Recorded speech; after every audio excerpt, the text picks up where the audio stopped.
ग्यारस माता की कहानी। एक बूढ़ी माँ ने एक बार एकादशी का व्रत रखा। बड़ी ही भाव भक्ति से पूजा अर्चना की। उन्हें वृद्धावस्था में क्या बाधा थी। वे तो अपने पुत्र पौत्र की सुख सुविधा के लिए व्रत रखने लगी थी। वे दिन भर तो जरा कठोर मन करके अपनी प्यास को रोके रही।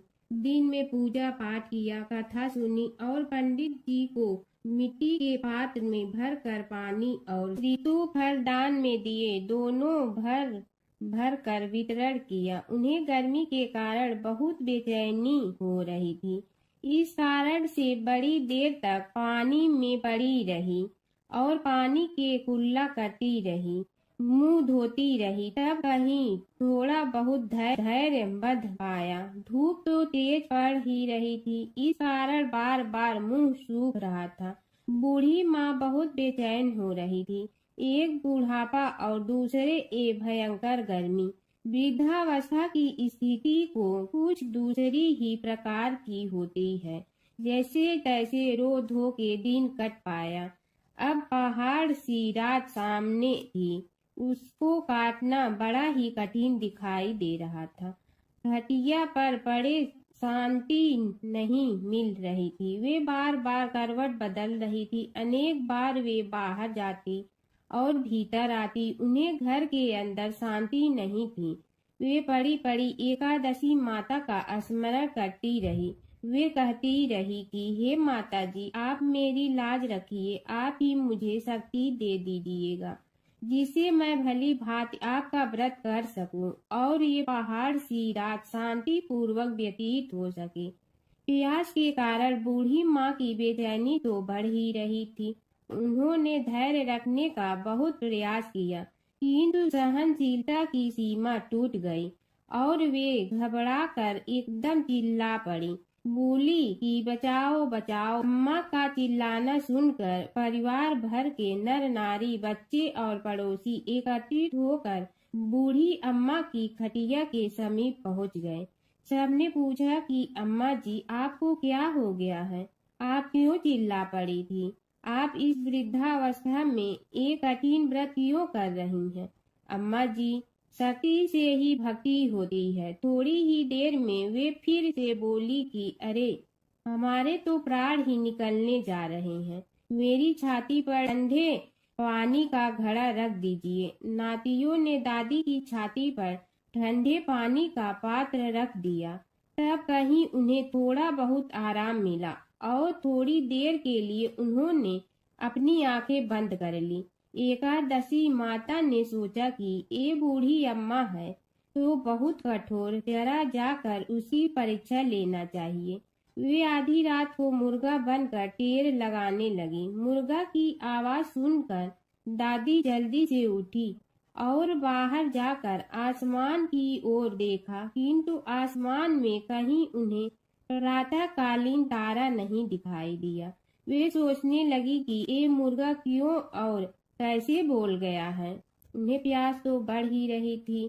थोड़ा बहुत उनका मन भी विचलित होने लगा था, किंतु अंत में उन्होंने दृढ़ निश्चय किया कि मैं अब व्रत को पूर्ण करके ही छोड़ूंगी, चाहे भले ही मेरे प्राण निकल जाएं। ये सोचकर फिर वे खटिया पर शिथिल होकर लेट गए। थोड़ी ही देर में एकादशी माता ने उनकी फिर से परीक्षा लेनी चाहिए। एक छोटी सी बालिका एक गिलास में शरबत लेकर उनके सिरहाने खड़ी हो गई और जोर से बोली कि दादी जी, सवेरा हो गया है, आप हाथ मुंह धोकर शरबत पी लीजिए। पहले तो शरबत का गिलास देखकर उनका मन ललचाने लगा, किंतु अचानक व्रत का स्मरण हो आया और उन्होंने सोचा कि मैं किसी भी प्रकार से अभी शरबत नहीं पी सकती हूँ और वे शांति पूर्वक अपनी घटिया पर लेट गई। फिर थोड़ी ही देर में उन्हें ऐसा लगा कि जैसे किसी ने उन्हें पानी के कुएं में पटक दिया हो। वे बड़ी देर तक उस कुएं में हाथ पांव चलाती रही, किंतु उन्होंने अपने मुंह में पानी की एक बूंद भी नहीं जाने दी और वे दृढ़ता पूर्वक अपना व्रत पालती रही। थोड़ी ही देर में न जाने कहां से सामने आग जलने लगी, जिससे भारी गर्मी पड़ने लगी। प्यास के कारण प्राण निकलने लगे, किंतु बूढ़ी अम्मा का कुछ भी नहीं बिगड़ पाया। वे जहां की तहां मुस्कुराती हुई बैठी रही। थोड़ी ही देर में बाहर प्रकाश दिखाई देने लगा। ऐसा लगा कि जैसे सवेरा हो गया हो। बूढ़ी अम्मा ने जब बाहर निकल कर देखा तो समझ गई कि अभी सवेरा होने में 3-4 घंटे की देरी है। यह जानकर वे शांति पूर्वक इधर उधर घूमने फिरने लगी। एकादशी माता ये बात अच्छी तरह से समझ गई कि ये बूढ़ी अम्मा किसी भी प्रकार से अपने व्रत से नहीं टल सकती है। वे उनके सत्य व्रत को अच्छी तरह से समझ गई। सवेरा होते ही बूढ़ी माँ ने स्नान किया, भगवान का पूजन पाठ किया, एकादशी माता की कथा सुनी, ब्राह्मणों को दक्षिणा देकर भोजन कराया। तब कहीं उन्होंने जल ग्रहण किया। कन्याओं को भोजन कराने के बाद अम्मा ने भोजन किया। उस श्रेष्ठ व्रत के प्रताप से बूढ़ी अम्मा की आयु में वृद्धि हो गई। उनका घर परिवार हरा भरा हो गया। घर में अब उनके कोई अभाव नहीं रहता। वे हर तरह के सुख साधनों से संपन्न हो गई। नाती नतीनों से उनका घर भर गया और वे उसी दिन से 12 महीने की एकादशी का व्रत करने लगी। एकादशी माता के व्रत के प्रताप से इस संसार में हर प्रकार के सुख भोग कर अंत में वैकुंठ धाम को चली गई। ऐसा है तुरंत फल देने वाला एकादशी माता का व्रत। भगवान विष्णु और नारद की कथा। एक बार नारद मुनि जी ने भगवान विष्णु जी से पूछा, हे भगवान, आपका इस समय सबसे प्रिय भक्त कौन है? अब विष्णु तो भगवान हैं, सो झट से समझ गए अपने भक्त नारद मुनि की बात और मुस्कुरा कर बोले, मेरा सबसे प्रिय भक्त उस गांव का एक किसान है। यह सुनकर नारद मुनि जी थोड़ा निराश हुए और फिर से एक प्रश्न किया, हे भगवान, आपका बड़ा भक्त तो मैं हूँ, तो फिर सबसे प्रिय क्यों नहीं? भगवान विष्णु जी ने नारद मुनि जी से कहा, इसका जवाब तो तुम खुद ही दोगे। जाओ, एक दिन उसके घर रहो और फिर सारी बात मुझे बताना। नारद मुनि जी सुबह सवेरे मुंह अंधेरे उस किसान के घर पहुंच गए। देखा अभी अभी किसान जगा है और उसने अब सबसे पहले अपने जानवरों को चारा देता, फिर मुंह धोता, दैनिक कार्यों से निवृत्त होता, जल्दी जल्दी भगवान का नाम लिया, रूखी सूखी रोटी खाकर जल्दी जल्दी अपने खेतों पर चला गया।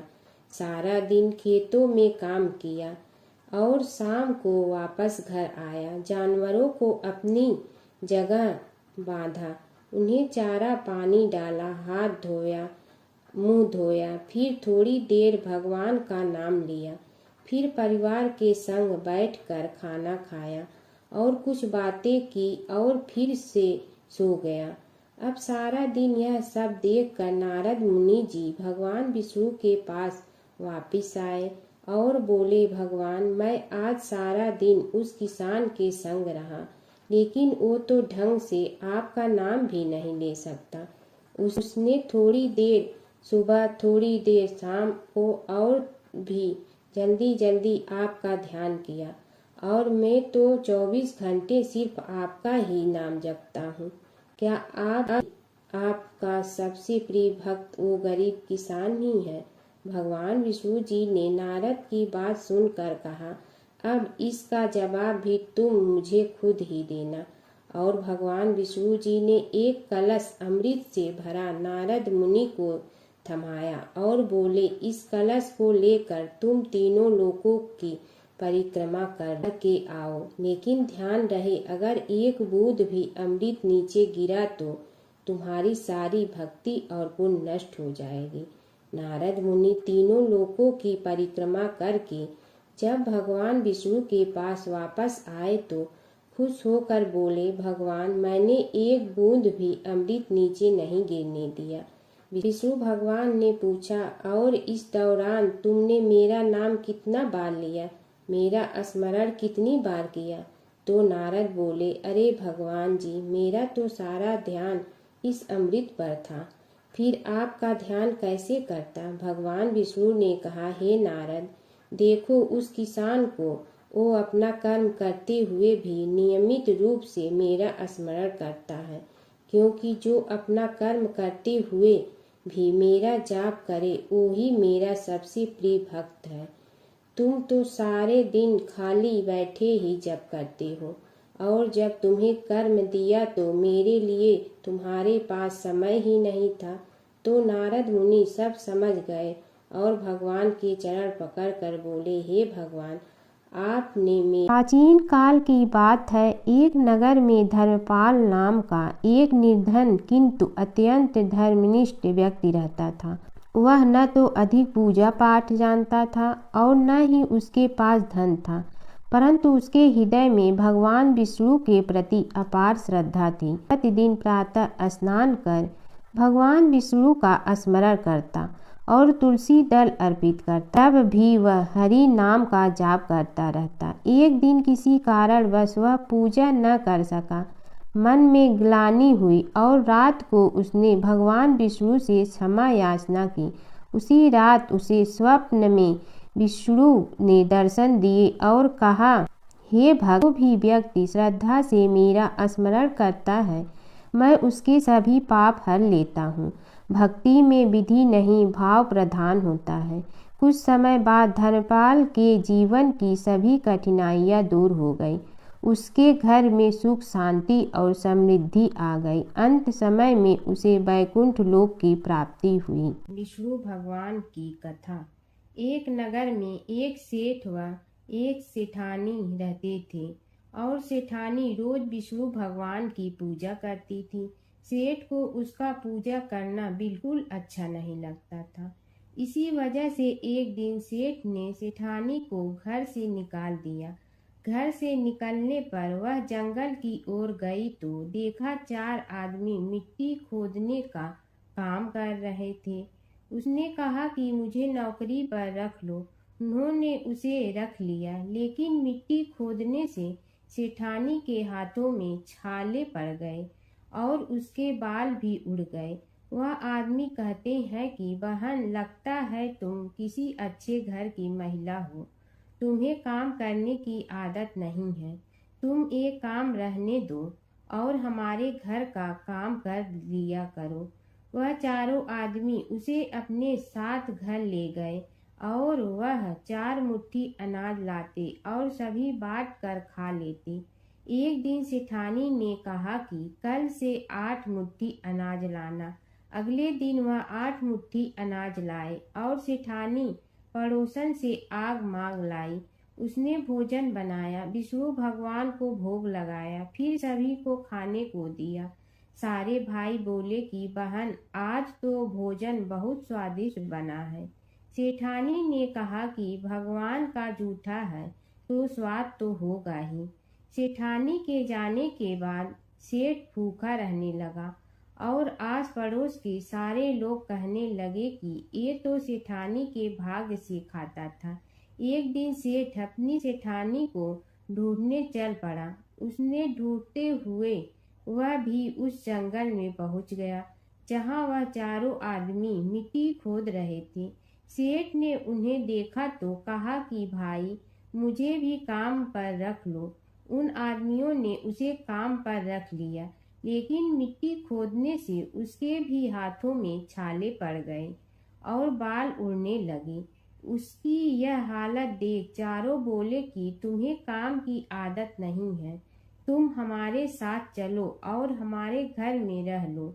सेठ उन चारों आदमियों के साथ उनके घर चला गया और जाते ही उसने सेठानी को पहचान लिया, लेकिन सेठानी घूंघट में थी तो सेठ को देख नहीं पाई। सेठानी ने सभी के लिए भोजन तैयार किया और हर रोज की भांति विष्णु भगवान को भोग लगाया। उसने उन चारों भाइयों को भोजन परोस दिया। लेकिन जैसे ही वह सेठ को भोजन देने लगी तो विष्णु भगवान ने उसका हाथ पकड़ लिया। भाई बोले कि बहन, ये तुम क्या कर रही हो? वह बोली, मैं कुछ नहीं कर रही हूँ, मेरा हाथ तो विष्णु भगवान ने पकड़ लिया है। भाई बोले, हमें भी विष्णु भगवान के दर्शन कराओ। उसने भगवान से प्रार्थना की तो विष्णु जी प्रकट हो गए। सभी ने दर्शन किए। सेठ ने सेठानी से क्षमा मांगी और सेठानी को साथ चलने को कहा। भाइयों ने अपनी बहन को बहुत सा धन देकर विदा किया। जब सेठानी के साथ सेठ भी भगवान विष्णु की पूजा करने लगा और उनके परिणाम से उनका घर अन्न धन से भर गया। एक समय की बात है कि विष्णु भगवान का विवाह लक्ष्मी जी के साथ निश्चित हो गया। विवाह की तैयारी होने लगी। सभी देवताओं को निमंत्रण भेजे गए, परंतु गणेश जी को निमंत्रण नहीं दिया। कारण जो भी रहा हो, अब भगवान विष्णु की बारात जाने का समय आ गया। सभी देवता अपनी पत्नियों के साथ विवाह समारोह में आए। उन सब ने देखा कि गणेश जी कहीं दिखाई नहीं दे रहे हैं। तब वे आपस में चर्चा करने लगे कि क्या गणेश जी को कोई न्योता नहीं दिया है या स्वयं गणेश जी ही नहीं आए हैं। सभी को इस बात पर आश्चर्य होने लगा। तभी सब ने विचार किया कि विष्णु भगवान से ही इसका कारण पूछा जाए। विष्णु भगवान से पूछने पर उन्होंने कहा कि हमने गणेश जी के पिता भोलेनाथ महादेव को न्योता भेजा है। यदि गणेश जी अपने पिता के साथ आना चाहते हैं तो आ जाते, अलग से न्योता देने की कोई आवश्यकता भी नहीं थी। दूसरी बात यह है कि उनको 1.25 मन मूंग, 1.25 मन चावल, 1.25 मन घी और 1.25 मन लड्डू का भोजन दिन भर में चाहिए। यदि गणेश जी नहीं आएंगे तो कोई बात नहीं, दूसरे के घर जाकर इतना सारा खाना पीना अच्छा भी नहीं लगता। इतनी वार्ता कर ही रहे थे कि किसी एक ने सुझाव दिया, यदि गणेश जी आ भी जाए तो उनके द्वारपाल बनाकर बैठा देंगे कि आप घर की याद रखना। आप तो चूहे पर बैठकर धीरे धीरे चलोगे तो बारात से बहुत पीछे रह जाओगे। यह सुझाव भी सबको पसंद आ गया तो विष्णु भगवान ने भी अपनी सहमति दे दी। होना क्या था कि इतने में गणेश जी वहां आ पहुंचे और उन्हें समझा बुझा कर घर की रखवाली करने बैठा दिया गया। बारात चल रही थी, तब नारद जी ने देखा कि गणेश जी तो दरवाजे पर ही बैठे हुए हैं, तो वे गणेश जी के पास गए और रुकने का कारण पूछा। गणेश जी कहने लगे कि विष्णु भगवान ने मेरा बहुत अपमान किया है। नारद जी ने कहने लगे कि अपनी मूसक देना को आगे भेज दे तो वह रास्ता खोद देगी, जिससे उनके वाहन धरती में धंस जाएंगे। तब आपको सम्मान पूर्वक बुलाना पड़ेगा। अब तो गणेश जी ने अपनी मूसक सेना जल्दी से आगे भेज दी और सेना ने जमीन पोली कर दी। जब बारात वहां से निकली तो रथों के पहिए धरती में धंस गए। लाख कोशिश करे परंतु पहिए नहीं निकले। सभी ने अपने अपने उपाय किए परंतु पहिए तो नहीं निकले, बल्कि जगह जगह से टूट गए। किसी की समझ में नहीं आ रहा था कि अब क्या किया जाए। तब तो नारद जी ने कहा, आप लोगों ने गणेश जी का अपमान करके अच्छा नहीं किया। यदि उन्हें मना कर लाया जाए तो आपका कार्य सिद्ध हो सकता है और यह संकट टल सकता है। शंकर भगवान ने अपने दूत नंदी को भेजा और वे गणेश जी को लेकर आए। गणेश जी का आदर सम्मान के साथ पूजन किया। तब कहीं रथ के पहिए निकले। अब रथ के पहिए निकल के परंतु टूट फूट गए तो उन्हें सुधारे गए। पास के खेत में खाती काम कर रहा था, उसे बुलाया गया। खाती अपना कार्य करने के पहले श्री गणेशाय नमः कहकर गणेश जी की वंदना मन ही मन करने लगा। देखते ही देखते खाती ने सभी पहियों को ठीक कर दिया। तब खाती कहने लगा कि हे देवताओं, आपने सर्वप्रथम गणेश जी को नहीं मनाया होगा और न ही उनकी पूजन की होगी, इसीलिए तो आपके साथ यह संकट आया है। हम तो मूर्ख अज्ञानी हैं, फिर भी पहले गणेश जी को पूजते हैं, उनका ध्यान करते हैं। आप लोग तो देवतागण हैं, फिर भी आप गणेश जी को कैसे भूल गए? अब आप लोग भगवान श्री गणेश जी की जय बोलकर जाएं तो आपके सब काम बन जाएंगे और संकट कट जाएंगे। ऐसा कहते हुए बारात वहां से चल दी और विष्णु भगवान को लक्ष्मी जी के साथ विवाह संपन्न करा के सभी सकुशल घर लौट आए। हे गणेश जी महाराज, आपने विष्णु को जैसे कारज सारियो ऐसे कारज सबको सिद्ध कर दो। बोलो गजानन भगवान की जय। कीड़ी नगरा सींचने की कहानी। एक गांव में एक बुढ़िया माई रहती थी। उसके 2 बेटे तथा बहू भी थे। बुढ़िया माई भगवान श्री हरि विष्णु की परम भक्त थी। अपना जीवन दान धर्म पुण्य कार्य कर्मों में लगाती थी। परंतु बुढ़िया माई कभी भी मंदिर और सत्संग में व तीर्थ स्थानों पर नहीं जाती थी। एक बार गांव में भागवत कथा हो रही थी। बेटे ने कहा, माँ आप सारा दिन घर में रहती हैं, आप मंदिर में भागवत कथा सुनने क्यों नहीं जाती? बुढ़िया माई ने बेटे का मन रखने के लिए कह दिया कि आज जाऊंगी, परंतु नहीं गई। ऐसा करते करते 6 दिन निकल गए। बुढ़िया माई के बेटे ने कहा, माँ आज अंतिम दिन है, आज तो कथा सुनने आपको जाना ही पड़ेगा। सारा दिन घर का काम करके बुढ़िया माई ने जाते जाते इतनी देर कर दी कि अंतिम दिन की भागवत कथा भी समाप्त हो गई। भगवान श्री हरि विष्णु सन्यासी का रूप धारण करके बुढ़िया माई के पास आए और बोले, बुढ़िया माई तुम कहाँ जा रही हो? बुढ़िया माई ने कहा, मैं भागवत कथा सुनने जा रही हूँ। तब सन्यासी रूपधारी भगवान श्री हरि विष्णु ने कहा, अब इतनी देर से क्यों जा रही हो?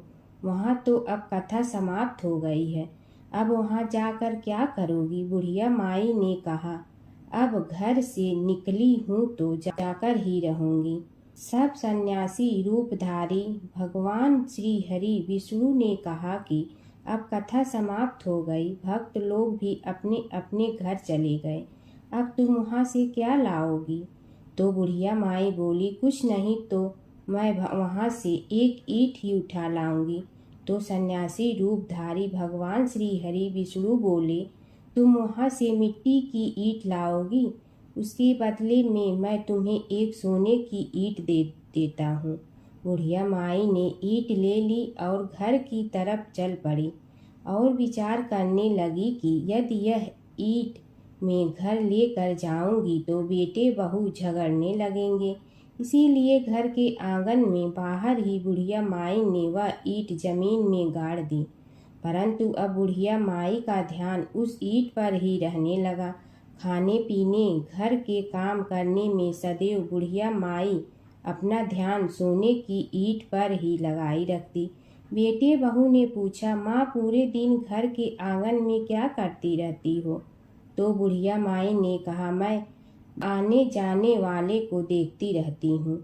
एक दिन बुढ़िया माई मर गई। यमराज के दूत बुढ़िया माई को लेने आए। बुढ़िया माई को लेकर धर्मराज जी के पास पहुँचे और धर्मराज जी को सारी बात बतलाई। धर्मराज जी ने बुढ़िया माई को कुतिया की योनि दे दी और कुतिया उसी पेड़ के नीचे बैठी रहती। बुढ़िया माई की बहू ने कहा, इस कुतिया को यहाँ से भगाओ, नहीं तो यह बच्चों को काट जाएगी। तो उसके बेटे ने उसकी पीठ पर एक लकड़ी मारी और बुढ़िया माई मर गई और को सर्प की योनि मिली। आंगन में सर्प को देखकर बेटे बहू ने किसी को काट नहीं जाए इसी डर से मार दिया। फिर बुढ़िया माई मरकर धर्मराज जी के पास पहुंची। बुढ़िया माई कीड़ी का रूप धारण करके उस आंगन में कीड़ी नगरा बना लिया। आंगन में कीड़ी नगरा हो गया। घर वाले बहुत परेशान हुए। घर वाले भोजन भी नहीं बना रहे थे और मन ही मन होने का स्मरण करने लगे। तब भगवान श्री हरि विष्णु सन्यासी का रूप धारण करके आए और बोले कि कुछ खाने को दे दो। तो घरवाले ने कहा, महाराज हमारे खाने को भी कुछ नहीं बनाया, क्योंकि हमारे घर में कीड़ी नगरा हो गया है, आप ही इसका कुछ उपाय बतलाइए। तब महाराज जी ने आंगन में खोदा और सोने की 28 निकाली और दोनों बेटों को दे दी और कहा, तुम्हारी माँ के नाम से दान पुण्य करना, धर्मशाला बनवाना, स्कूल बनवाना, प्याऊ लगवाना, गौशाला में गाय के चारे खाने की व्यवस्था करना। परंतु दोनों बेटे आपस में झगड़ने लगे कि तू दान कर, तू दान कर। किसी ने बुढ़िया माई के नाम से कोई दान नहीं किया और कीड़ी नगरा वहाँ उसी स्वरूप में स्थापित रहा। कुछ दिन बाद सन्यासी वापस आया और बुढ़िया माई के बेटों ने भगवान स्वरूपधारी सन्यासी महाराज से कहा कि हमारी घर की हालत वैसी की वैसी है, कीड़ी नगरा तो वैसे का वैसा ही है। तब साधु रूपधारी सन्यासी महाराज ने कहा, वह सोने के ईंट के टुकड़े लाओ और उन्हें बेचकर उनसे जो भी धन मिले उसे तुम्हारी माँ के नाम से दान पुण्य करो। इस कीड़ी नगरा पर शक्कर और आटा डालो। तुम ऐसा करोगे तो तुम्हारी माँ को मोक्ष प्राप्ति होगी। और उनके घर से कीड़ी नगरा चला गया। जो व्यक्ति प्रतिदिन सुबह प्रातः आटा और शक्कर कीड़ी नगरे पर डालता है, वह सदैव धनवान, पुत्रवान, संपन्न, सुख शांति से जीवन यापन करता है। उसके घर में कभी कोई कष्ट नहीं आता है। उसका जीवन सदा सर्वदा आनंद से व्यतीत होता है। उसके परिवारजन उसे अत्यधिक स्नेह प्रदान करते हैं। कीड़ी नगरा प्रतिदिन सींचने से जुड़ी नगरी की कहानी सुनने से, दान पुण्य व धर्म कार्यों में रुचि लगाने से जीवन उत्तम हो जाता है। और जमुना की कहानी। प्राचीन समय में एक गांव था जिसमें दो बहनें रहा करती थी। एक बहन का नाम गंगा था तो दूसरी बहन का नाम जमुना था। एक बार दोनों बहनें एक साहूकार के खेत से गुजर रही थी तो जमुना ने 13 दाने जौ के तोड़ लिए, जिसे देख गंगा बोली कि तुझे तो ग्रहण लग गया, तूने चोरी की है। इस पर जमुना बोली कि अब मेरा ग्रहण कैसे धुलेगा। गंगा ने कहा कि तुझे 12 साल तक साहूकार के यहाँ नौकरी करनी पड़ेगी, तभी तेरा पाप धुलेगा और ग्रहण से मुक्ति मिलेगी। जमुना साहूकार के यहाँ नौकरी के लिए जाती है और अपने लिए काम मांगती है। साहूकार उसे काम पर रख लेता है, लेकिन काम करने से पहले जमुना उसे कहती है कि मैं सारे काम करूंगी लेकिन 4 काम नहीं करूंगी। जूठे बर्तन नहीं मांजूंगी, झाड़ू नहीं लगाऊंगी, बिस्तर नहीं बिछाऊंगी और दिया नहीं जलाऊंगी। 12 साल के बाद कुंभ का मेला लगा तो साहूकारनी भी कुंभ नहाने जाने लगी। जमुना ने उसे जाते देख कहा कि कुंभ के मेले में मेरी बहन गंगा मिलेगी तो उसे यह सोने का टक्का दे देना, इससे वह अपने हाथों में सुंदर चूड़ियां पहन लेगी। साहूकारनी ने कुंभ के मेले में गंगा को वह सोने का टका दे दिया। गंगा ने उनसे वह टका लेते हुए कहा कि मेरी बहन को कहना कि उसके 12 वर्ष पूरे हो गए हैं, अब वह वहां वापिस आ जा। साहूकार व साहूकारनी वापिस घर आए तब जमुना मटके में पानी भर रही थी। दोनों जमुना से बोले कि हमने सोने का वह टका तेरी बहन गंगा को दे दिया था और उसने कहा है कि तेरे 12 वर्ष पूरे हो गए हैं, इसलिए अब तुम वापिस जाओ। यह समाचार सुनते ही जमुना सहस्त्र धारा में बदल गई और बहने लगी। जमुना जी का यह रूप देखकर साहूकार और साहूकारनी परेशान हो गई थी। हमारे घर में जमुना माता ने काम किया, हमें तो अब ग्रहण लग गया है, हम यह ग्रहण कैसे उतारेंगे। जमुना भागकर गंगा माता के पास चली गई। गंगा ने जमुना से पूछा कि तुम साहूकारनी से कुछ कहकर आई हो या ऐसे ही बिना बताए आ गई। तब जमुना बोली कि मैं तो कुछ भी बताकर नहीं आई हूँ। गंगा ने कहा कि जा उन्हें धीरज दे आ, नहीं तो उन्हें जीवन भर असंतोष ही रहेगा। गंगा के कहने पर जमुना माता ने साहूकारनी को सपने में दर्शन दिए और कहा कि तुम दोनों उल्टे माथे क्यों पड़े हो, जाओ उठकर खाओ पियो। तब दोनों बोले कि हम कैसे उठें, हमें तो ग्रहण लगा है। क्योंकि हमने उल्टे सीधे और पता नहीं कितने नीच कार्य आपसे कराए हैं। तब जमुना जी बोली कि तुम्हें ग्रहण नहीं लगा है, ग्रहण तो मुझे लगा था कि मैंने तुम्हारे खेत से 13 दाने जौ के चुराए थे। मैं तो अपना ग्रहण उतारने तुम्हारे घर आई थी। मेरा ग्रहण तुम्हारे घर में 12 वर्ष तक रहने से उतर गया है और मेरी मुक्ति हो गई है। जमुना जी ने कहा कि तुम्हें कोई ग्रहण नहीं लगा है, उल्टे मेरे 12 वर्ष तक यहाँ रहने से तुम्हारी भी मुक्ति हो गई है। यह कहकर जमुना जी स्वप्न से चली गई। दोनों उठकर देखते हैं कि उनके घर में पहले से भी अधिक धन हो गया है। हे जमुना माता, जैसे आपने साहूकार व साहूकारनी की मुक्ति कराई, वैसे ही आप अपने सभी भक्तों की करना। बसेरे की कहानी। किसी गांव में एक भाट व एक जाट रहता था। दोनों में घनिष्ठ मित्रता थी। एक बार जाट अपनी बहन के घर जाने को तैयार हुआ तो भाट अपनी ससुराल जाने को तैयार हुआ। दोनों साथ चल पड़े तो रास्ते में रुककर एक कुएं की मुंडेर पर बैठ गए। जाट ने भाट से कहा कि नगर बसेरा कर लेते हैं। इस पर भाट बोला कि तू ही नगर बसेरा कर ले, मैं तो अपनी ससुराल जा रहा हूँ, वहाँ खूब खातिर होगी मेरी, तू कर ले नगर बसेरा। जाट वहीं कुएं के पास बैठ पानी की घंटी और चावल का दाना लेकर नगर बसेरा करने लगा।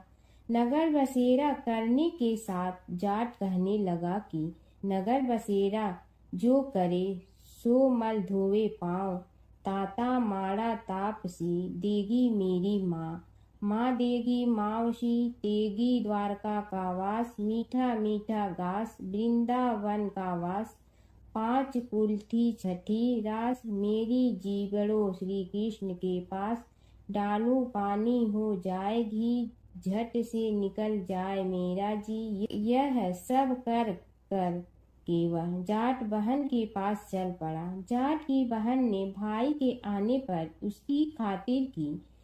खी बूरा के साथ भाई को जिमाया। दोनों ने बैठकर ढेर सारी बातें की।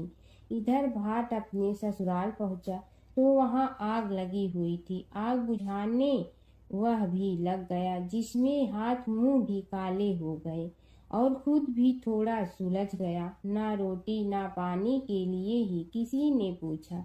एक पड़ोसन आई तो उसने भाट की सास को कहा कि जमाई आया है, जरा उस आओ भगत कर लो। बुढ़िया बोली कि सब कुछ तो जल गया है, अब कहाँ से आओ भगत करूं। तब पड़ोसन ने ही भाट को एक रोटी के साथ छाछ दी। उसने वही खाकर गुजारा किया। शाम को दोनों फिर घर की ओर चल पड़े और रास्ते में मिल गए और एक दूसरे का हाल पूछा। भाट बोला कि मेरी ससुराल में तो आग लगी हुई थी, आग बुझाते मैं खुद काला हो गया हूँ, ना रोटी मिली ना पानी। जाट बोला कि मेरी तो बहुत खातिर हुई। फिर बोला कि मैंने कहा था ना कि नगर बसेरा कर ले, अब कर ले, लेकिन भाट ने फिर मना कर दिया। कहने लगा कि चाहे रोटी दे या न दे, तेरी तो माँ है, दही चूरमा का पेड़ा धरा पाएगा। भाट ने फिर नगर बसेरा नहीं किया। जाट ने कर लिया नगर बसेरा, जो करे सो मल धोवे पाँव, ताता माड़ा तापसी देगी मेरी माँ, माँ देगी मावशी देगी द्वारका का वास, मीठा मीठा घास वृंदावन का वास, 5 कुल्ठी छठी रास मेरा जीवड़ो श्री कृष्ण के पास, डालू पानी हो जाए घी झट से निकल जाए मेरा जी। करके वह चल पड़ा। घर पहुँचते ही जाट की मावशी ने बहुत लाड प्यार किया। उधर भाट घर गया तो उसकी भैंस खो गई थी। बाप एक लाठी रखे तो दूसरी उठाए और कहने लगा कि ससुराल गया तो आग लगा दी, अब यहाँ आया तो भैंस खो दी। बाप ने कहा कि पहले भैंस लेकर आ, तभी रोटी पानी मिलेगा। सारा दिन भाट भैंस ढूंढता रहा, लेकिन उसे भैंस नहीं मिली। जाट और भाट की मुलाकात फिर से बाजार में हो गई। जाट ने भाट के हाल चाल पूछे तो भाट बोला कि आते ही भैंस खो गई, बस उसी दिन से भैंस ढूंढ रहा हूँ। रोटियां का तो पूछो ही मत। जाट ने कहा कि मैंने तो पहले ही कहा था कि नगर बसेरा कर ले। जाट की बात सुनकर भाट बोला कि तेरे नगर बसेरे में इतनी ताकत है तो चल अब कर लेते हैं। दोनों ने बैठकर नगर बसेरा किया। नगर बसेरा जो करे सो मल धोवे पाँव, ताता माड़ा तापसी देगी मेरी माँ। माँ देगी मौसी देगी द्वारका का वास, मीठा मीठा घास वृंदावन का वास। पाँच उल्टी छठी रास मेरा जीवड़ो श्री कृष्ण के पास। डालू पानी हो जाए घी, झट से निकल जाए मेरा जी। दोनों के नगर बसेरा करने पर भाट जैसे ही आगे बढ़ा तो उसकी खोई भैंस मिल गई, जिसे लेकर घर पहुंचा। घर पहुंचते ही माँ ने कहा कि लड़के को आते ही घर से निकाल दिया, सारे दिन से ये भूखा प्यासा भटक रहा है। यह कहकर उसकी माँ ने उसको खूब खिलाया पिलाया। इस घटना के बाद सारे नगर में ढिंढोरा पिटवा गया कि कब कोई अपने पीहर या सास से आते जाते नगर बसेरा करें। जैसे भाट को नगर बसेरा करने का फल मिला, वैसे ही हर किसी को मिले। गणेश और बुढ़िया माई की कथा। एक बुढ़िया थी, वह बहुत ही गरीब और दृष्टिहीन थी। उसके एक बेटा और बहू थे। वह बुढ़िया सदैव गणेश जी की पूजा किया करती थी। एक दिन गणेश जी प्रकट होकर उस बुढ़िया से बोले, बुढ़िया माँ तू जो चाहे सो मांग ले। बुढ़िया बोली, मुझे तो मांगना नहीं आता, कैसे और क्या मांगूं। तब गणेश जी बोले, अपने बहू बेटे से पूछ कर मांग ले। तब बुढ़िया ने अपने बेटे से कहा, गणेश जी कहते हैं तू कुछ मांग ले, बता मैं क्या मांगूं। पुत्र ने कहा, माँ तू धन मांग ले। बहू से पूछा तो बहू ने कहा, नाती मांग ले। तब बुढ़िया ने सोचा कि ये तो अपने अपने मतलब की बात कर रहे हैं।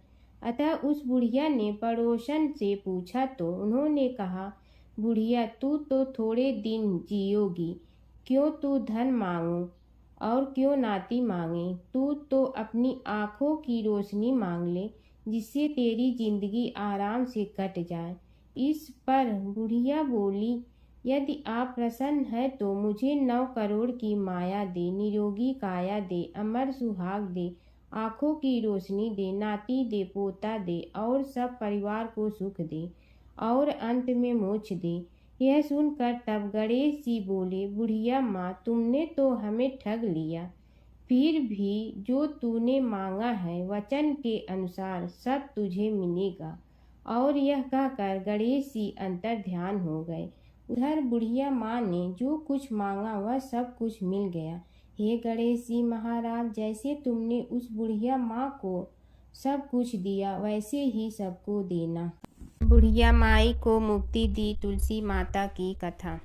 एक बुढ़िया माई तुलसी जी को सींचती और कहती कि हे तुलसी माता, सत की दाता, मैं तेरा बिडला सींचती हूँ, मुझे बहू दे, पीताम्बर की धोती दे, मीठा मीठा घास दे, बैकुंठा में वास दे, चटक की चाल दे, पटक की मोत दे, चंदन का काठ दे, रानी सा राज दे, दाल भात का भोजन दे, 11 की मौत दे, कृष्ण जी का कंधा दे। तब तुलसी माता यह सुनकर सूखने लगी तो भगवान ने पूछा कि हे तुलसी, तुम क्यों सूख रही हो। तुलसी माता ने कहा कि एक बुढ़िया रोज आती है और यही बात कह जाती है, मैं सब बात तो पूरा कर दूंगी, लेकिन कृष्ण का कंधा कहाँ से लाऊंगी। तो भगवान बोले, जब वो मरेगी तो मैं अपने आप कंधा दे आऊँगा, तू बुढ़िया माई से कह देना।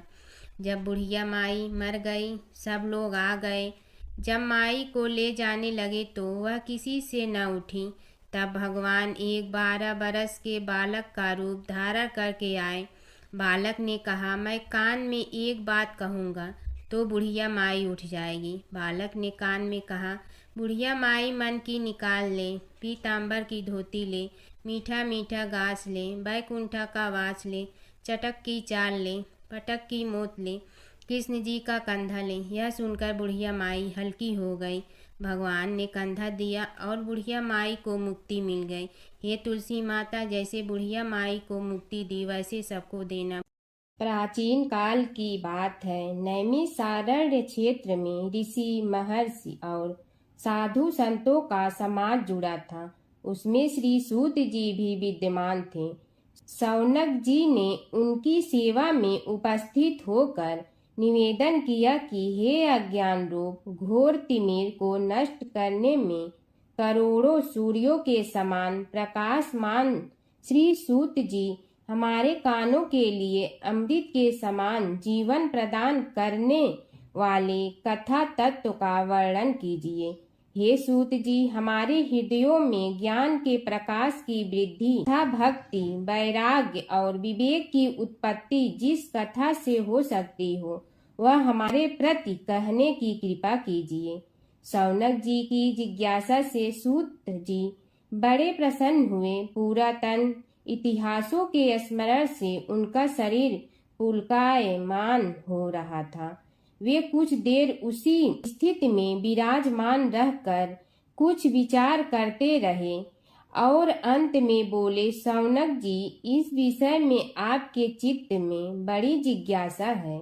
आप धन्य हैं जो सदैव ज्ञान की प्राप्ति में तत्पर रहते हुए विभिन्न पुराण कथाओं की जिज्ञासा रखते हैं। आज मैं आपको ज्ञान के परम स्रोत रूप श्री गणेश जी का जन्म कर्म रूप चरित्र सुनाऊंगा। गणेश जी से ही सभी ज्ञानों, सभी विद्याओं का उद्भव हुआ है। अब आप सावधान चित्त से विराजमान हो। श्री गणेश जी के ध्यान और नमस्कार पूर्वक उनका चरित्र श्रवण करें। नमस्तस्मै गणेशाय ब्रह्मा विद्या प्रदायिनी यनागस्त्यसमः साक्षात विघ्न सागर सोषणे।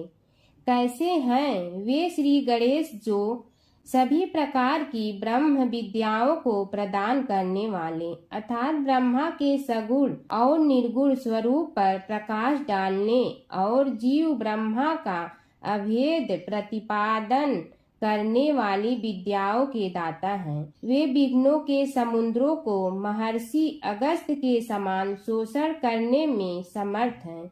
इसलिए उनका नाम विघ्न सागर शोषक के नाम से प्रसिद्ध है। मैं उन भगवान श्री गणेश जी को नमस्कार करता हूँ। प्रथम पूजा के अधिकारी श्री गणेश जी। यह कहकर सूत जी कुछ समय के लिए मौन हो गए और फिर बोले, शौनक जी, भगवान गणेश जी ही सर्वप्रथम पूजा प्राप्ति के अधिकारी हैं। किसी भी देवता की पूजा करो, पहले उनकी पूजा करो। शौनक जी ने निवेदन किया, हे भगवान, हे सूत, सर्वप्रथम यह बताने की कृपा कीजिए कि गणेश जी को प्रथम पूजा का अधिकार किस प्रकार प्राप्त हुआ। इस विषय में मेरी बुद्धि मोह को प्राप्त हो रही है कि सृष्टि रचयिता ब्रह्मा जी, पालन करता भगवान नारायण और संहार करता शिव जी में से किसी को प्रथम पूजा का अधिकारी क्यों नहीं माना गया। यह त्रिदेव ही तो सबसे बड़ा देवता माने जाते हैं। सूत जी ने कहा, शौनक जी, यह भी एक रहस्य ही है। देखो, अधिकार मांगने से नहीं मिलता, इसके लिए योग्यता होनी चाहिए। संसार में अनेकों देवी देवताएं पूजे जाते हैं। पहले जो जिसका इष्ट देव होता है वह उसी की पूजा किया करता है। इससे बड़े देवताओं के महत्व में कमी आने की आशंका उत्पन्न हो गई। इस कारण देवताओं में परस्पर विवाद होने लगा। वे उसका निर्णय प्राप्त करने के लिए शिव जी के पास पहुँचे और प्रणाम करके पूछने लगे, प्रभु, हम सब में प्रथम पूजा का अधिकारी कौन है। शिव जी सोचने लगे कि किसे प्रथम पूजा का अधिकारी माने। तभी उन्हें एक युक्ति सूझी। बोले, देवगण, इसका निपटारा बातों से नहीं तथ्यों से होगा। इसके लिए एक प्रतियोगिता रखनी होगी, शिव की परिक्रमा करने की प्रतियोगिता। देवगण उनका मुख देखने लगे, शंकित हृदय से सोचने लगे कि कैसी प्रतियोगिता रहेगी। यह शिव जी ने उनके मन के भाव ताड़ लिए, इसलिए सांत्वना भरे शब्दों में बोले, घबराओ मत, कोई कठिन परीक्षा नहीं ली जाएगी। बस इतना ही कि सभी अपने अपने वाहनों पर चढ़कर संसार की परिक्रमा करो और फिर यहाँ लौट आओ। जो पहले लौटेगा वही सर्वप्रथम पूजा का अधिकारी होगा। अब क्या देर थी, सभी अपने अपने वाहन पर चढ़कर दौड़ पड़े। किसी का वाहन गजराज था तो किसी का सिंह, किसी का भैंसा तो किसी का मृग, किसी का हंस तो किसी का उल्लू, किसी का अश्व तो किसी का श्वान। अभिप्राय यह है कि वाहनों को विविधता के दर्शन उस समय जितने भले प्रकार से हो सकते थे उतने अन्य समय में नहीं। सबसे गया बीता वाहन गणेश जी का था मूषक, उससे चूहा भी कहते हैं। ऐसे वाहन के बल भरोसे इस प्रतियोगिता में सफल होना तो क्या, सम्मिलित होना भी हास्यास्पद है। गणेश जी ने सोचा, छोड़ो, क्या होगा प्रतियोगिता में भाग लेने से, हम तो यहाँ बैठे रह कर ही तमाशा देखेंगे। वे बहुत देर तक विचार करते रहे। अंत में उन्हें एक युक्ति सूझी। शिव जी स्वयं ही जगदाता हैं, यह संसार उन्हीं का प्रतिबिंब है, तब क्यों न इन्हीं की परिक्रमा कर ली जाए। इनकी परिक्रमा करने से ही संसार की परिक्रमा हो जाएगी। ऐसा निश्चय कर उन्होंने मूषक पर चढ़कर शिव जी की परिक्रमा की और उनके समक्ष जा पहुँचे।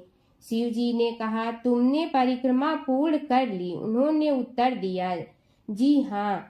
शिव जी सोचने लगे कि इसे तो यहीं घूमते हुए देखा, फिर परिक्रमा कैसे कराया।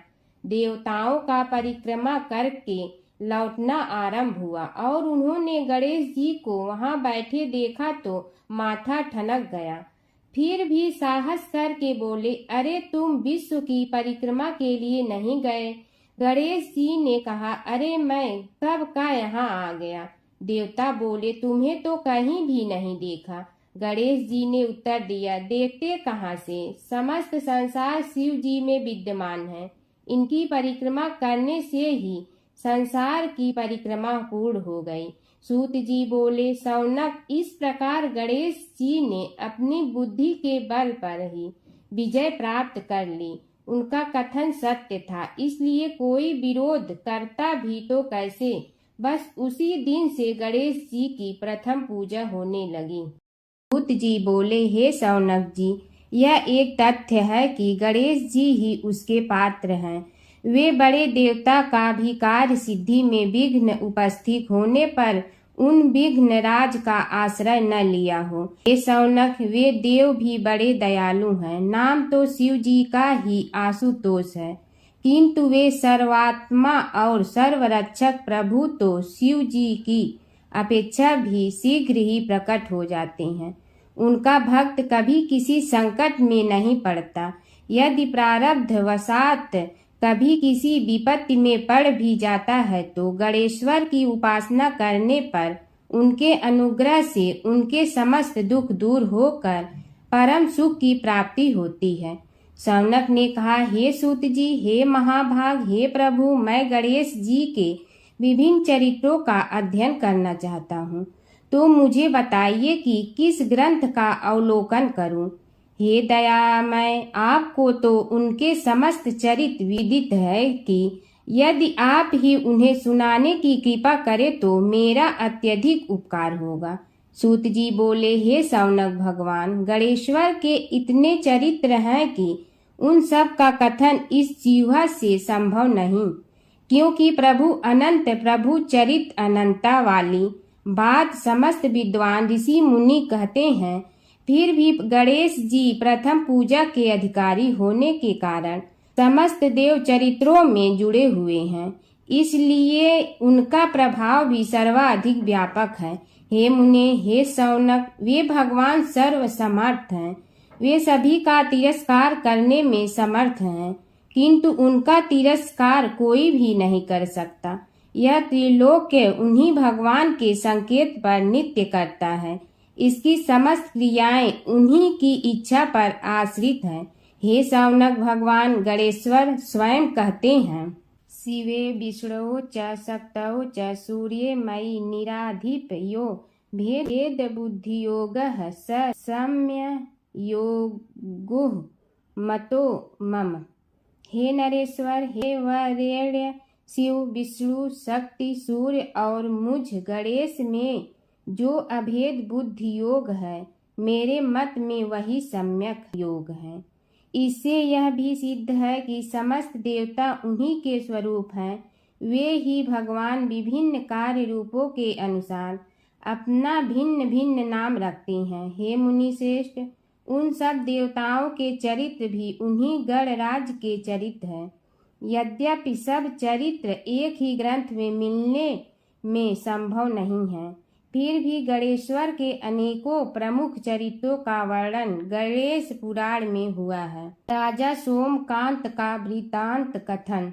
शौनक जी ने पूछा, हे प्रभु, गणेश पुराण का आरंभ किस प्रकार हुआ, यह मुझे बताने की कृपा करे। इस पर सूत जी ने कहने लगे, हे शौनक, यद्यपि गणेश पुराण है तो बहुत प्राचीन, क्योंकि भगवान गणेश्वर तो आदि हैं। न जाने कब से गणेश जी अपने उपासकों पर कृपा करते चले आ रहे हैं। उनके अनंत चरित्र हैं, जिनका संग्रह एक महापुराण का रूप ले सकता है। उसे एक बार भगवान नारायण ने नारद जी को और भगवान ने शंकर और जगन जननी पार्वती जी को सुनाया था।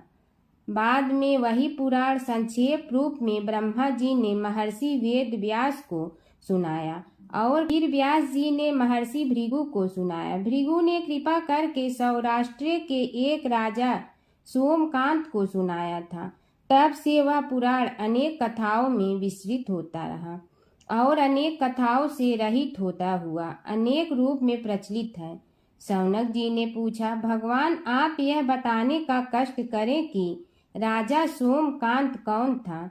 उसने महर्षि से गणेश पुराण का श्रवण कहाँ किया था, उस पुराण के श्रवण से उसे क्या क्या उपलब्धियां हुई। हे नाथ, मुझे श्री गणेश्वर की कथा के प्रति उत्कंठा बढ़ती ही जा रही है। सूत जी बोले, हे शौनक, सौराष्ट्र के देवनगर नाम की एक प्रसिद्ध राजधानी थी। वहाँ का राजा सोमकांत था। वह अपनी प्रजा का पुत्र के समान पालन करता था।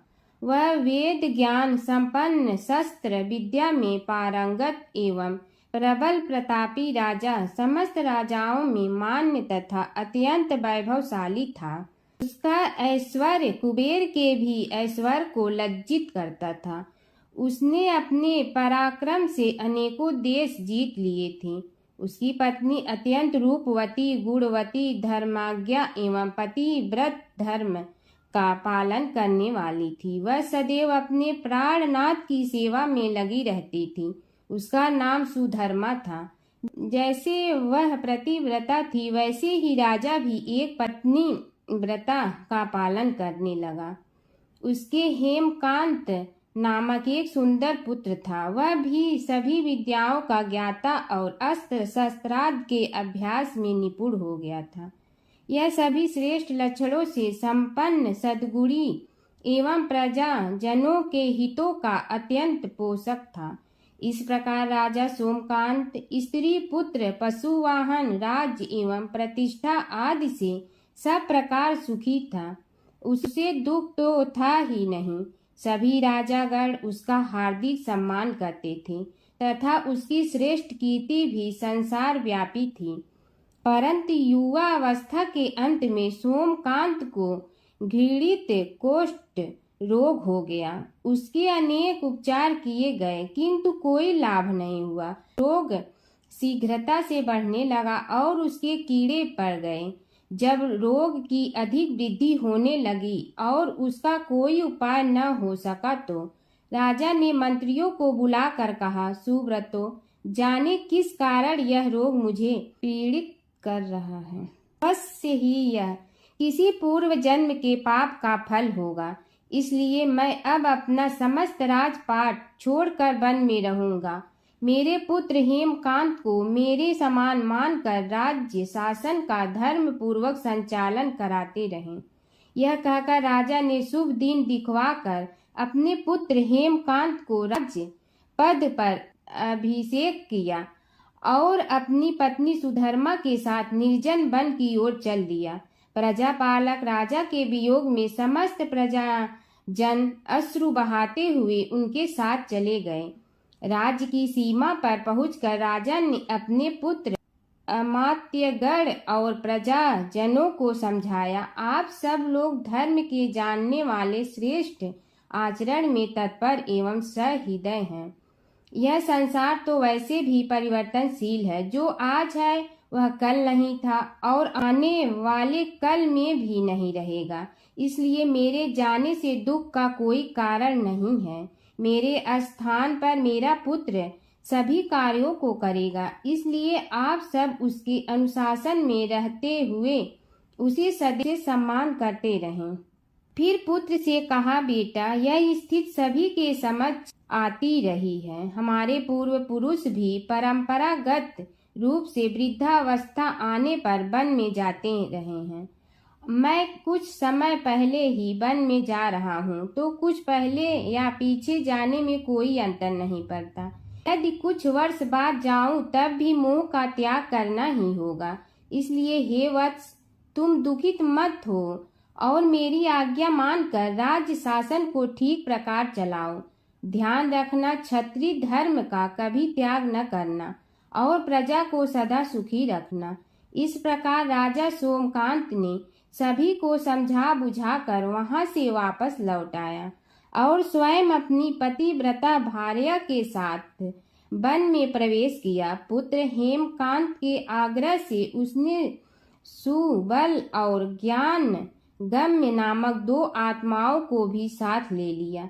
उन सब ने एक समतल एवं सुंदर स्थान देखकर वहां विश्राम किया। तभी उन्हें एक मुनि कुमार दिखाई दिया। राजा ने उससे पूछा, तुम कौन हो, कहाँ रहते हो? यदि उचित समझो तो मुझे बताओ। मुनि बालक ने कोमल बाड़ी में कहा, मैं महर्षि भृगु का पुत्र हूँ। मेरा नाम च्यवन है। हमारा आश्रम निकट में ही है। अब आप भी अपना परिचय दीजिए। राजा ने कहा, मुनि कुमार, आपका परिचय पाकर मुझे बड़ी प्रसन्नता हुई। मैं सौराष्ट्र के देवनगर नामक राज्य का अधिपति रहा हूँ। अब अपने पुत्र को राज्य देकर मैंने अरण्य की शरण ली है। मुझे कुष्ठ रोग अत्यंत पीड़ित किए हुए हैं। उसकी निवृत्ति का कोई उपाय करने वाला हो तो कृपा कर मुझे बताइए। मुनि कुमार ने कहा, मैं अपने पिताजी से अपना वृतांत कहता हूँ, फिर वे जैसा कहेंगे आपको बताऊंगा। यह कहकर मुनि बालक चला गया और कुछ देर में ही आकर बोला, राजन, मैंने आपका वृतांत अपने पिताजी को बताया। उनकी आज्ञा हुई है कि आप सब मेरे साथ आश्रम में चलकर उनसे भेंट करें, तभी आपके रोग के विषय में भी विचार किया जाएगा। राजा सोमकांत के पूर्व जन्म का वृत्तांत भृगु द्वारा वर्णन। राजा अपनी पत्नी और अमात्यों के सहित च्यवन के साथ साथ भृगु आश्रम में जा पहुंचा और उन्हें प्रणाम कर बोला, हे भगवान, हे महर्षि, मैं आपकी शरण हूँ। आप मुझ कुष्ठी पर कृपा कीजिए। महर्षि बोले, राजन, यह तुम्हारे किसी पूर्व जन्म कृत पाप का ही उदय हो गया है। इसका उपाय मैं विचार करके बताऊंगा। आज तो तुम सब स्नान आदि से निवृत्त होकर रात्रि विश्राम करो। महर्षि की आज्ञा अनुसार सबने स्नान भोजन आदि के उपरांत रात्रि व्यतीत की और प्रातः काल स्नान आदि नित्य कर्मों से निवृत्त होकर महर्षि की सेवा में उपस्थित हुए। महर्षि ने कहा, राजन, मैंने तुम्हारे पूर्व जन्म का वृत्तांत जान लिया हूँ और यह भी विदित कर लिया है कि किस पाप के फल से तुम्हें इस रोग की प्राप्ति हुई है। यदि तुम चाहो तो उसे सुना दूं। राजा ने हाथ जोड़कर निवेदन किया, बड़ी कृपा होगी मुनिनाथ, मैं उसे सुनने के लिए उत्कंठित हूँ। महर्षि ने कहा, तुम पूर्व जन्म में एक धनवान वैश्य के लाडले पुत्र थे। वह वैश्य विंध्याचल के निकट कौलहार नामक ग्राम में निवास करता था। उसकी पत्नी का नाम सुलोचना था। तुम उसी वैश्य दंपत के पुत्र हुए। तुम्हारा नाम कामद था। तुम्हारा लालन पालन बड़े लाड चाव से हुआ। उन्होंने तुम्हारा विवाह एक अत्यंत सुंदरी वैश्य कन्या से कर दिया था, जिसका नाम कुटुम्बिनी था। यद्यप तुम्हारी भार्या सुशीला थी और तुम्हें सदैव धर्म में निरत देखना चाहती थी, किंतु तुम्हारा स्वभाव वासनांध होने के कारण दिन प्रतिदिन उज्जवल होता जा रहा था। किंतु माता पिता भी धार्मिक थे, इसलिए उनके सामने तुम्हारी उज्ज्वलता दबी रही। परंतु माता पिता की मृत्यु के बाद तुम निरंकुश हो गए और अपनी पत्नी की बात भी नहीं मानते थे। तुम्हें अनाचार में प्रवृत्त देखकर उसे दुख होता था, तो भी उसका कुछ बस न चलता था। तुम्हारी उन्मत्तता चरम सीमा पर थी। अपनों से भी द्वेष और क्रूरता का व्यवहार किया करते थे। हत्या आदि कराते थे। तुम्हारे लिए सामान्य बात हो गई। पीड़ित व्यक्तियों ने तुम्हारे विरुद्ध राजा से पुकार की। अभियोग चला और तुम्हें राज्य की सीमा से भी बाहर चले जाने का आदेश हुआ। तब तुम घर छोड़कर किसी निर्जन वन में रहने लगे। उस समय तुम्हारा कार्य लोगों को लूटना और हत्या करना ही रह गया।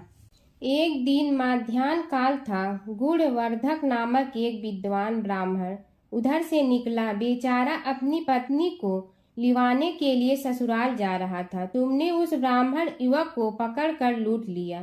प्रतिरोध करने पर उसे मारने लगे तो वह चित्कार करने लगा, मुझे मत मार, मत मार, देख मेरा दूसरा विवाह हुआ है।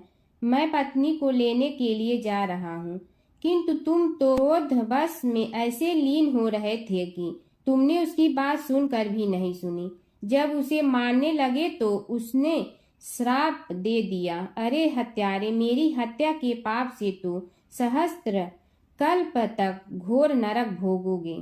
तुमने उसकी कोई चिंता न की और सिर काट लिया। राजन, तुमने ऐसी ऐसी एक नहीं बल्कि अनेक निरीह हत्याएं की थी, जिनकी गणना करना भी पाप है। इस प्रकार इस जन्म में तुमने घोर पाप कर्म किए थे, किंतु बुढ़ापा आने पर जब अशक्त हो गए तब तुम्हारे साथ जो क्रूर कर्मा थे वे भी किनारा कर गए। उन्होंने सोच लिया कि अब तो इसे खिलाना भी पड़ेगा, इसलिए मरने दो यहीं। अमोघ प्रभाव गणेश उपासना का कथन। राजन, अब तुम निरालंब थे, चल फिर तो सकते ही नहीं थे। भूख से पीड़ित रहने के कारण रोगों ने भी घेर लिया। उधर से जो कोई निकलता तुम्हें घृणा की दृष्टि से देखता हुआ चला जाता। तब तुम आहार की खोज में बड़ी कठिनाई से चलते हुए एक जीर्ण शीर्ण देवालय में पहुंचा। उसमें भगवान गणेश्वर की प्रतिमा विद्यमान थी। तब न जाने किस पुण्य के उदय होने से तुम्हारे मन में गणेश जी के प्रति भक्ति भाव जागृत हुआ। तुम निराहार रहकर उनकी उपासना करने लगे। उससे तुम्हें सब कुछ मिला और रोग भी कम हुआ। राजन, तुमने अपने साथियों की दृष्टि बचाकर बहुत सा धन एक स्थान पर गाड़ दिया था। अब तुमने उस धन को उसे देवालय के जीर्णोद्धार में लगाने का निश्चय किया। शिल्पी बुलाकर उस मंदिर को सुंदर और भव्य बनवा दिया। इस कारण कुख्याति सुख्याति में बदलने लगी। फिर यथा समय तुम्हारी मृत्यु हुई। यमदूतों ने पकड़कर तुम्हें यमराज के समक्ष उपस्थित किया। यमराज तुमसे बोले, जीव, तुमने पाप और पुण्य दोनों ही किए हैं और दोनों का ही भोग तुम्हें भोगना है, किंतु पहले पाप का फल भोगना चाहते हो पुण्य का। इसके उत्तर में तुमने प्रथम अपने पुण्य कर्मों के भोग की इच्छा प्रकट की और इसीलिए उन्होंने तुम्हें राजकुल में जन्म लेने के लिए भेज दिया। पूर्व जन्म में तुमने भगवान गणाध्यक्ष का सुंदर एवं भव्य मंदिर बनवाया था, इसलिए तुम्हें सुंदर देह की प्राप्ति हुई। यह कहकर महर्षि भृगु कुछ रुके। उन्होंने देखा कि राजा को इस वृतांत पर शंका हो रही है। तभी महर्षि के शरीर में असंख्य विकराल पक्षी उत्पन्न होकर राजा की ओर झपटे। उनकी चोंच बड़ी तीक्ष्ण थी, जिनसे वे राजा के शरीर को नोच नोच कर खाने लगे। उसके कारण उत्पन्न असहनीय पीड़ा से व्याकुल हुए राजा ने महर्षि के समक्ष हाथ जोड़कर निवेदन किया, प्रभु, आपका आश्रम तो समस्त द्वेष आदि से परे है और यहाँ मैं आपकी शरण में बैठा हूँ। तब यह पक्षी मुझे आकर ही क्यों पीड़ित कर रहे हैं? हे मुनिनाथ, इनसे मेरी रक्षा कीजिए।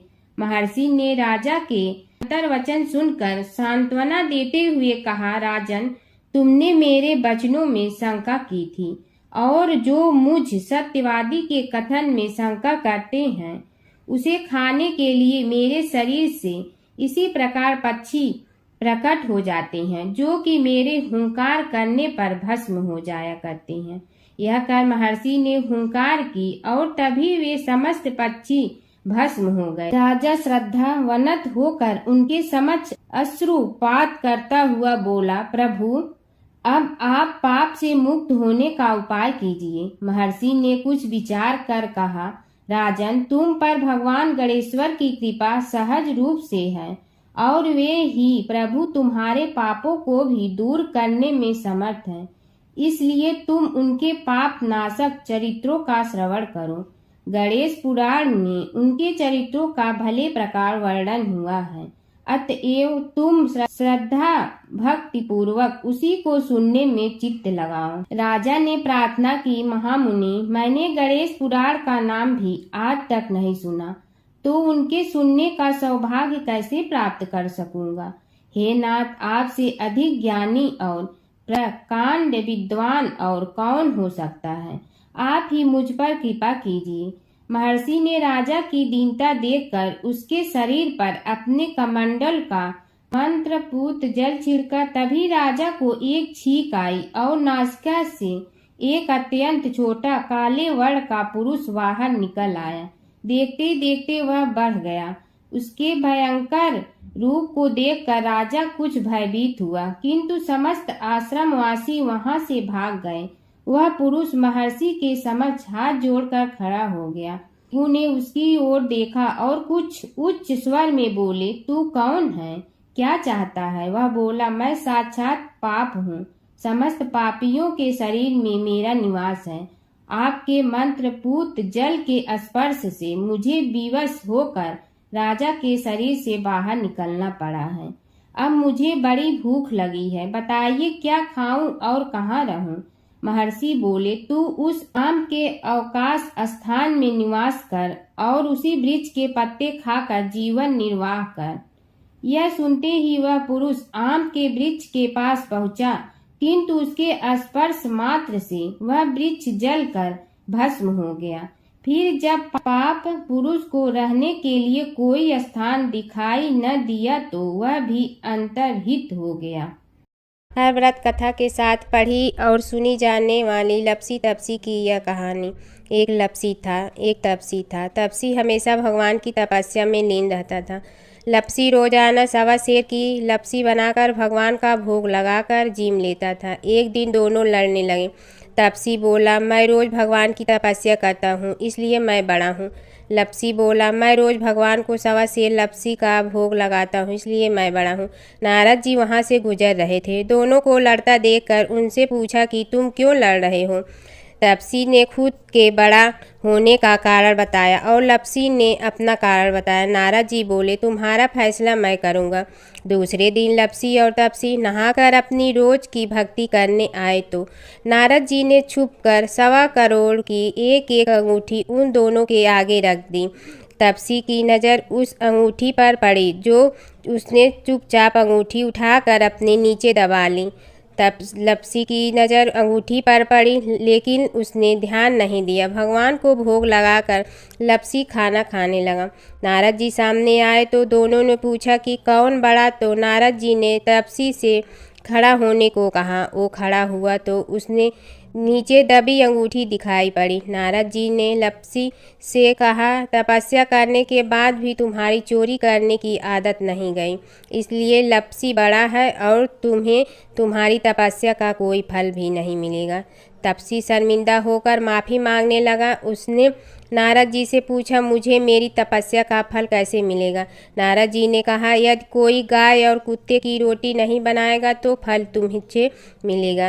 यदि कोई ब्राह्मण को भोजन करवा कर दक्षिणा नहीं देगा तो फल तुम्हें मिलेगा। यदि कोई साड़ी के साथ ब्लाउज नहीं देगा तो फल तुझे मिलेगा। यदि कोई दिए से दिया जलाएगा तो फल तुम्हें मिलेगा।